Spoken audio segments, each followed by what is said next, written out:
Hello everybody and welcome to my pit of awesomeness. I'm going to give you the complete rundown as to what I have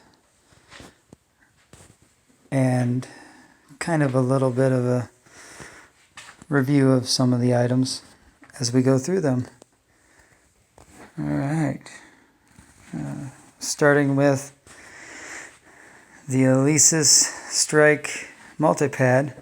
This thing is pretty badass. It has over 8,000 onboard sounds, which is the most I've ever known as far as onboard sounds with modules or sampler pads. This thing, I have not totally got to dive in it too much, just every once in a while, mainly throwing a song or two on it and just kind of fiddle around with the sounds, but I'm looking to give it a proper review soon enough.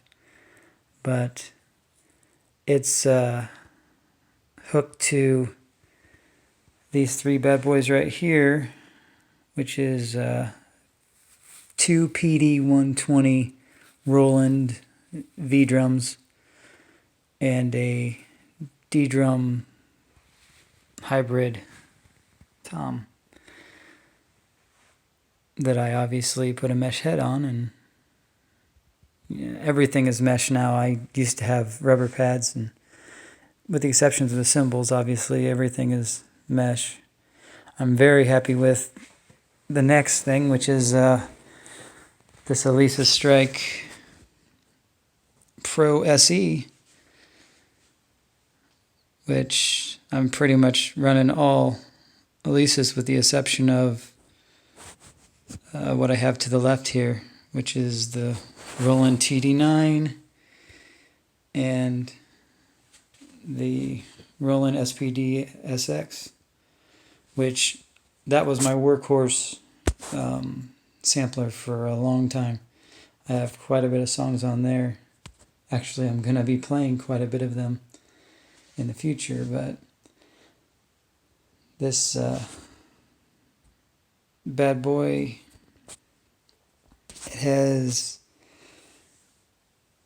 the onboard sounds is not nearly as robust as the newer Alesis Strike, but in some ways it's a little bit more dependable. I know how to operate this one a little bit more, but I think that's just because I've used it longer.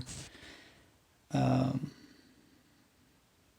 I have, I have that tom and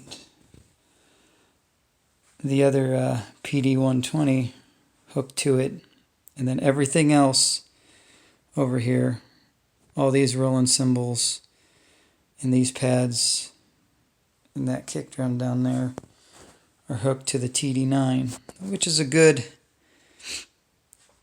it's a good kit for all the little percussion sounds that I wanted to throw in on over here. When I want to get my Portnoy on, which that'll be happening soon enough.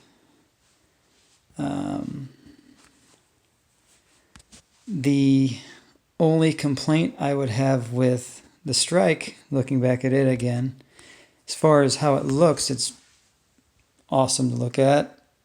The feel is, once you tune the heads, they feel a lot more like the Rolands, and I mean, once you tighten them enough, they feel pretty good. Out of the box, of course, it's probably the same for a lot of things, but out of the box, they come fairly loose with the exception of the kick drum, which they actually send a little note in the box saying that they tighten that extremely tight when transporting and whatnot. The only thing that I have to complain about this kit is when you're going to choke the crash cymbals, They're not totally accurate. If you want to do really fast chokes, it's not always 100% there. Every once in a while, I mean, if you have to squeeze them tight to get that choke in. That makes me nervous sometimes because I don't want it to fail. And I've heard that when a lot of chokes fail in a lot of these electronic drums, then you have certain things happen, like you'll go to hit it and it'll be choking every time, or it'll just not work at all, or the choke won't operate at all, and you'll be able to, everything else will be fine with the cymbal except for trying to choke it. Choking it, for people that don't understand, is when you go to stop a cymbal when you're hitting a regular cymbal. That is the only complaint I have about this. The hi-hat can be slightly touchy, but for the most part, it operates smoothly right out of the box. I haven't done a lot of tweaking with the actual module either. The very first kit on this module, and it has I'm thinking it's like 142 onboard kits, drum sets. The very first kit is super awesome. You go through some of them, they're not so great, and others sound as good as the top of the line Roland's. So it's it's a better module than most modules out on the market right now, and it has sampling capabilities as well. So I technically have 3 samplers here, and they all have loop functions as well. So I might be able to do some really interesting things with this once I kind of wrap my head around it, but it feels really good. It's fun as hell to play on.